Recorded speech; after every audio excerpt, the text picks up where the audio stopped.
Here's the 0-1. This is going to be a tough play. Bryant, the Cavs with the right size. James catches, puts up a three. Won't go. Rebound box. Back out to Allen. His three-pointer. Bang! Tie game!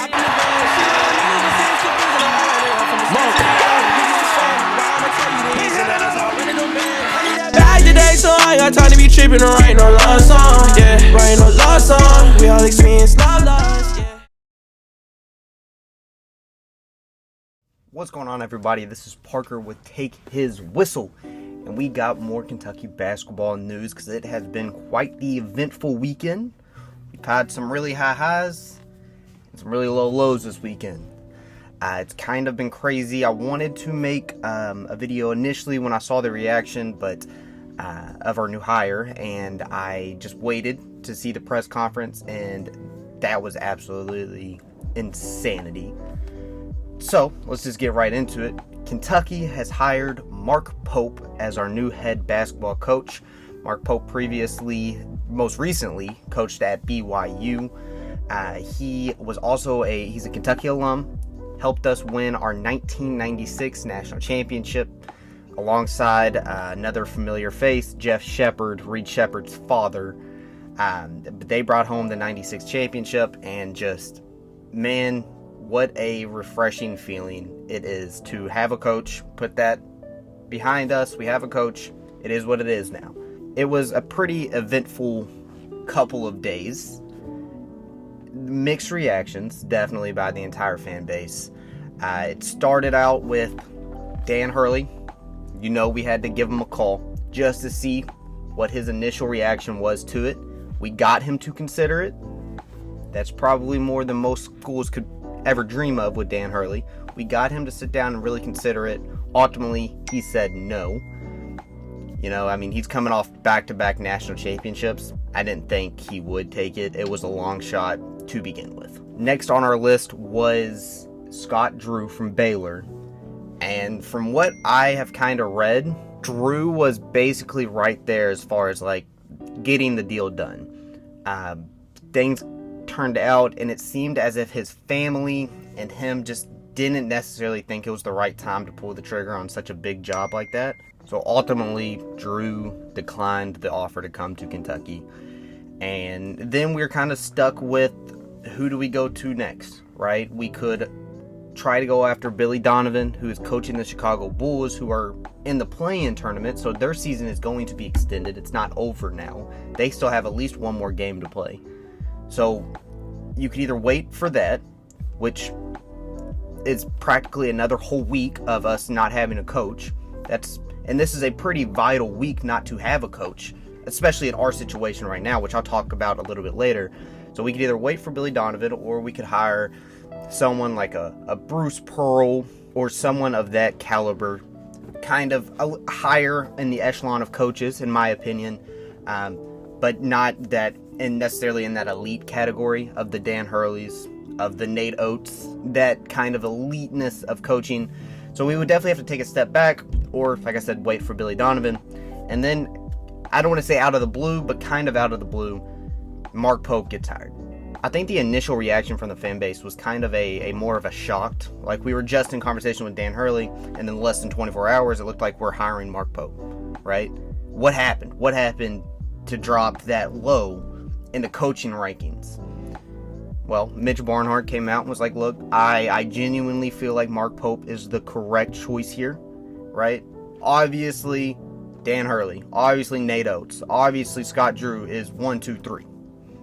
That's fair, right? I mean, not to be like that, but 90% of the schools look at those three coaches and they're like, yeah, we have no chance of getting any of those guys. Those are Hail Marys. And yeah, they're a Hail Mary for us as well, but we still were able to get them to, not Nate Oates, but the other two, to get them to really consider this offer and just at least heard us out. They wanted to hear what we had to say. So, I mean, yeah, it wasn't our first, second, or third option. It wasn't. I saw some people throw Pitino in there, and just to talk about that for a second, Pitino would be awesome to have. Amazing coach, great history at Kentucky, but I mean, how many more years does he really have left? right? It would be a great last dance for Pitino. Come back to where he really got his name from, ride off in the sunset as a Kentucky legend, which he already is. But, in reality, let's just start the rebuild now, because if we hire someone like Pitino, we're going to be right back in the same spot here in 3 to 5 years. If 5 years is definitely the limit. So let's just go ahead and start it now. Let's get this over with. And I just think Rick Pitino, it would have been cool, because someone like me, I wasn't born / old enough to ever watch the Pitino era in person in live time. I have highlights and replays now, so it would have been cool to see Pitino back at Kentucky, but I knew that it was kind of just the longest of the long shots. But at the end of the day, Mark Pope gets hired. Like I said, initial fan base, I think, kind of rejected it. They were hoping for a swing for the fences to get the Greg Popovich, the Eric Spoelstras of college basketball or the NBA, actually get them themselves. I genuinely feel like Kentucky is still the pinnacle of college basketball. That could be because I am a Kentucky fan. It could be that I'm just completely biased, but I still feel that way, right? The national championship game's on, and more people are talking about the Kentucky basketball head coaching job than the national championship. And that's with UConn in it, right? It's not like it's two smaller schools. It's UConn, who people say is the best program of our generation, which I think it is. Since 2000, it probably has been. It really has been. But they are in the national championship to go back to back against Purdue, who honestly has been the number 1 team and the number 2 team in the nation all year long. And Kentucky is getting more national media praise for their head coaching job search than the national championship game. If that doesn't say it all, I don't know what does, right? Kentucky is still, regardless of what anybody says, Kentucky is still the pinnacle of college basketball. That's my opinion. That's just my opinion. I just want to get that out there. So, yesterday comes Sunday, and it is time for our press conference. And I see some videos prior to the press conference kind of happening. I would have loved to have been there, but I didn't. Videos come out that there's a line outside of Rupp Arena of people wanting to come in to watch the press conference, which is normal, which is 100% normal. I figured that would have happened. You see Mark Pope get out on the sidewalk of Rupp Arena and take pictures and hug and high-five fans and stuff like that. Just a really good energy. And then the press conference starts. And first of all, this place is packed. This place is absolutely packed like none other. There is not an empty seat in the house for a press conference. And then this bus pulls up, and out comes the 1996 National Championship team, Tony Delk, Jeff Sheppard, all leading Mark Pope out with the 96 championship trophy in hand. Great moment. All the people, my dad included, loved it. He would have just absolutely just died seeing all those guys back together holding the trophy. It's been a while since that's happened, but just an absolute great moment. The atmosphere was so high. It was so loud in there. The chants were crazy. Absolute great time if you're a Kentucky fan. Absolutely. Press conference goes on. I'm not going to spend too much time on it because you guys can honestly just watch it yourselves if you guys wanted to. It's up on YouTube. But kind of just talks about his love for the university and what he expects from himself and also expects from administration, from players, future players coming in, what the name Kentucky really is. All right? Mitch Barnhart said it himself. It's time to find our way back home. And I think it's a great story. It's a phenomenal story. But at the end of the day, we have learned, if you're a Kentucky fan, you have learned from Coach Calipari that you can say all you want. You can literally say all of you want. And that this could be some scarring from Calipari. Some people just, it's hard not to because we had to go through the Calipari era. We'll be fine. We're built for March. This team is built for March. We're a first round elimination in March, right? there's so much that you can say. It's just you actually have to act on it. And Pope did his job. He definitely said what the people wanted to hear. He wanted to tell everybody that he loves the university. All the players coming in will find a love for the university, and they're going to play for the name on the front of the jersey and not the name on the back, right? And he's going to win championships, right? That's great. That's great and all. He's actually going to have to do it, right? At the end of the day, he's going to have to. I think he's on a 5-year deal. If he doesn't, in my opinion, if he doesn't produce in the next 3 years, he's gone, right? Yeah, the fan base is buzzing right now. It's at an all-time high. They're loving it. I'm loving it. I'm so hyped for just the university, for the fan base, for next year. Going into football season, this is a great feeling going into football season. That can quickly go away, though. If he doesn't start producing, the fan base will turn on him quickly. Calipari knows it all too well, right? 2018, I believe it was 2018 or 2019, we went to the Elite Eight. And after that, it was just like they no one had nothing to do with him. Which is fair. I get it. There was some missing tournaments, first round of limbs. I get it and all, but this fan base will turn on you. It is the best fan base in college basketball, but it can also mean it's the most ferocious, the most uncensored fan base in America. They will not hold anything back. They will let you know how they are feeling. They're not going to beat around the bush. They're going to either want you there or they're not. And once they made up their mind, it's hard to kind of get them to come back to you, right? I know me, who was a Cal supporter. I supported Calipari all the way through. I was the odd one out. I was excited for next season, getting the recruits in. I knew some people were going to stay. Nobody else felt that way. Nobody did. So, this fan base is great, but it can turn quickly. In my honest opinion, I don't want to really go into predictions yet, just because, we have one player on scholarship right now. I think that or not one player, but we have one player that's 100% confirmed coming. Other than that, we don't know who's staying, who's coming in, anything like that. That's Travis Perry, who made a cameo at the press conference, got a crazy ovation. Travis Perry is really the only one that we know is going to be wearing Kentucky next year. Everybody else, there's literally nothing. There's a couple guys that haven't necessarily put their name in the transfer portal, or they haven't declared for the draft yet, or you just don't know what they're doing. Some people are being crystal balled to us, but Travis Perry is really the only person that we 110% know without a doubt in our minds that he is going to be at Kentucky next year. So I don't want to go into predictions just yet, because it could be Travis Perry and a bunch of guys that play pickup basketball at the local YMCA. But I think that he is not gonna blow the roof off this place his first year. Don't expect a 5-loss season. There's gonna be some downs this year, in my opinion, and it's simply just because 2 reasons. One, how much talent is he gonna be able to get? He's gonna put together a roster. That without a doubt he is, and I feel like he's gonna put together a solid roster. But is it gonna be compared to what we were gonna have coming back or coming in next year with Cal? It's gonna be like night and day, right? That team potentially would probably run laps over whatever team Pope puts together next year, and which is fine. The other thing is, like I said, he could say all he wants, but he's gonna act on it. He's gonna have to act on it. Pope is pretty inexperienced, right?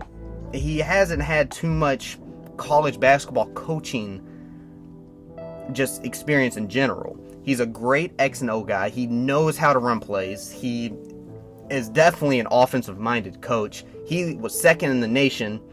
BYU was second in the nation in three-point percentage. He's an offensive genius. But this is a big boy job. This is the big time job. This is the big leagues. BYU, you can have a 500 season and fans will probably be happy. You can't have a 500 season here. And he knows that. He does know that. He knows that he has to produce fairly quickly, or the fans will turn on him. He knows all about it. And I think he's prepared for it. I think right now it's all just like warm homecoming, welcome back, excitedness, buzz around it. But it's Monday now. And you're going to have to start producing. If you don't start, you got to start producing like now. You're going to have to put a roster together. You're going to have to continue to build that excitement to really get people on your side. I mean, you look at the rest of college basketball, they don't buy it 1 second, which is fair, which is fair. This coach is very unexperienced. But, I mean, it's all fun in the fan base right now, but you're going to have to start putting in work ASAP. This year, in my opinion, I think we'll definitely make a tournament. I think we'll definitely make the tournament, the big tournament. I'm not expecting us to win a national championship next year. That's, in my opinion, that's not the goal. The goal is to get players in here, start building that roster, whether it's a bunch of young guys that are going to stay a couple years, or you want to build through the portal, build through just development and keeping guys, retaining players, and do it that way, right? I think this is going to be a 2 to 3 year rebuild before we are really, really good again. That's just my opinion. Other people might see it as this is championship or bust this year, which I think is just so unrealistic. The most die-hard Kentucky fans, I think it's just unrealistic to think that it's championship or bust in his first year, right? I think that we make the tournament, hopefully get out of the first round. I think he will get out of the first round depending on our seeding. But then after that, then the actual, this is just the starter year. This is the beginning of the rebuild. The rebuild actually goes into effect next year. Year 2 for him, in my opinion. This is all my opinion. But I just be patient with him. No coach of his caliber, this young of a coach, this inexperienced of a coach really has just entered the game on fire and build super teams off the bat. It's going to be rough for him to get recruiting because nobody really knows him. Being at Kentucky does help. The name Kentucky probably does help, in my opinion. Like I've always said, Kentucky recruits itself. But, I mean, at the same time, you're going to want a coach that's going to want to win, that can coach you the right way. And it's hard to just see that because how much history does Pope have? He doesn't have much. You look at somebody like Calipari. You look at somebody like Dan Hurley, like Bruce Pearl. These are guys that are established coaches. They have won in the past. They know how to develop talent. Some of them do. But to get you where you want to be, whether it's NBA, whether it's a degree, whether it's just being a college legend, great minutes in college game, like these coaches know what to do. Mark Pope really doesn't have that experience yet. And it'll come. I'm glad that it's at Kentucky. I'm glad that it's here, that we can watch him grow as hopefully becoming an all-time great coach. But it's just going to take time. In other news, that was the highs, in my opinion. The lows is briefly what I touched on, is we got to put a roster together, right? All our commits, besides 2 right now, have decommitted. Those 2 are Travis Perry, like I said, and the other one is Billy Richmond. We have not heard from Billy Richmond yet, but just the way everything's going, if I had to guess, Billy Richmond is going to leave.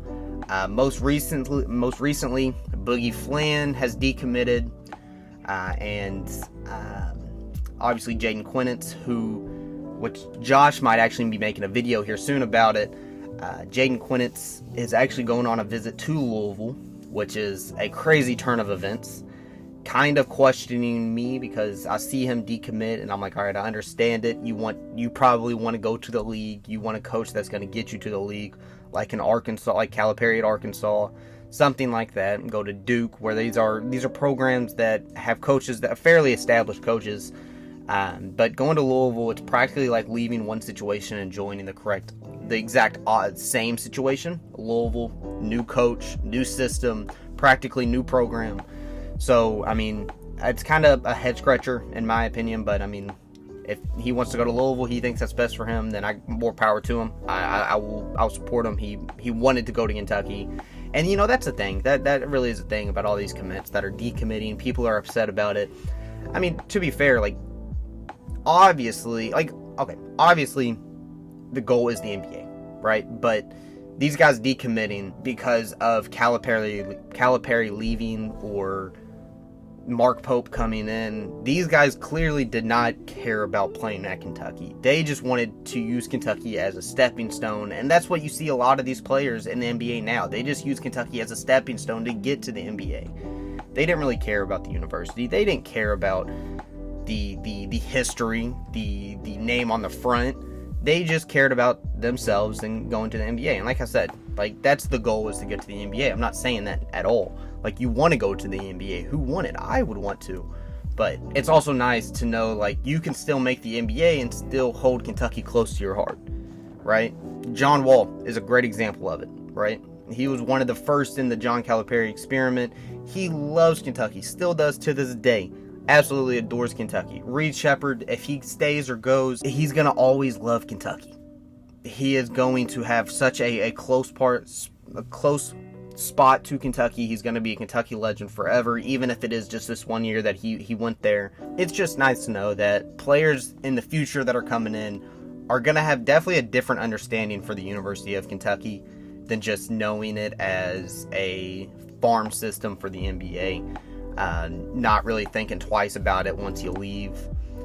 There's been some media about Ashton Hagans recently showing his distaste for the University of Kentucky. He really didn't like it, and that's somebody that stayed for 2 years. That wasn't even a one and done. He stayed there for 2 years. So, I mean, it just shows that a lot of these players that are in the NBA right now, or that were there, they don't care about the university. They never did. They didn't care about the state of Kentucky.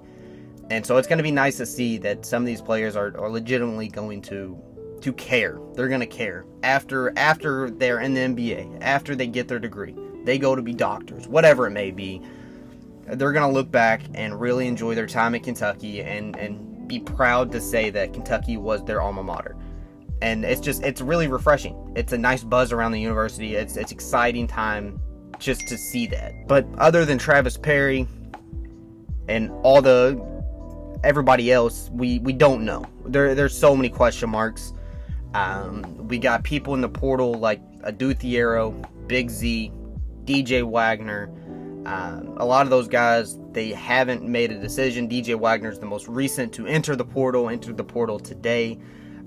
Aaron Bradshaw had just recently committed to Ohio State, so there's no chance of him coming back. If I had to guess, there's probably a good chance that DJ might follow. He might follow in the footsteps. They used to be high school teammates. But yeah, now Mark, at the same time, Pope is still planning on talking with someone like DJ Wagner, with Big Z, just to see where their head's at, potentially try to convince them to stay for one more year, if not more than 1 year. And now the big question is Reed Sheppard. Now, if you watch the press conference, he talks about in-state recruiting, and he also talks about kind of just fathering some of these kids as well. And he mentioned the word Sheppard, and the crowd went absolutely berserk. Jeff Sheppard was there laughing, probably put him in kind of a tight spot because, I mean, that's a lot of pressure on Reed Sheppard. But clearly the fan base has made up their mind on that. They want Reed to come back one more year, but I think that Reed's still projected top 5. It would be just dumb for Reed not to go. As much as it sucks, it's going to be hard to not see Reed go. Or it's going to be hard for Reed not to go, I should say. But that's definitely the question everyone's waiting for right now. Pope's got a lot on his plate. He's got a lot to talk about with some of these players. Adu Thiero, it seemed like everything before yesterday kind of seemed like Thiero was on his way out. But now it's a little bit more of it kind of makes people think that after the recent things, he posted that he was in the locker room, a picture of the UK logo. More and more people are thinking Adu might come back for another year, which is great. Obviously, we absolutely adore Thiero over here. But yeah, it's going to be interesting. Like I said, Pope's going to have to start going to work now. It's the showtime. You got to put together a roster. People have high hopes that you can actually do your job. What you were just talking about in the press conference, you're gonna have to. It's time to start that now. We'll just have to wait and see. Some of these recruits, I know Pope is going to talk to. He's planning on talking to them, potentially getting some of them back. I know there's some BYU guys. Jackson Robinson, I believe Jackson Robinson is the main guy that is all but confirmed to come to Kentucky. But nothing is set in stone yet. But yeah, that's pretty much it. I could go through another whole roster prediction, but I'm not going to do all that just because I have no idea. I got no idea what type of pitch Mark Pope is giving to these guys. Mark Pope might be like, hey, go somewhere else. You're not going to fit our system. I don't want you here. I just don't know what his pitch would be to some of these players, so I don't want to even make a roster prediction, who I think's coming back, who I think's going, who I think we're getting in. But it's just going to be interesting. It's going to be a very interesting week for Kentucky. Also for Louisville. Louisville's got a lot of activity. Pat Kelsey looks like he's doing a great job over there. I haven't done too much research, but everything I've heard from Josh, Louisville's doing pretty good on their side. So it's going to take a while. It definitely is going to take a couple years probably for Kentucky and Louisville both to be back up where they should be. But I mean, at least it started. We could hold on to Calipari and just defend off the inevitable for years after years after years. But it looks like the rebuild has started, and so far where we're at right now, it has gone in the absolute best way possible.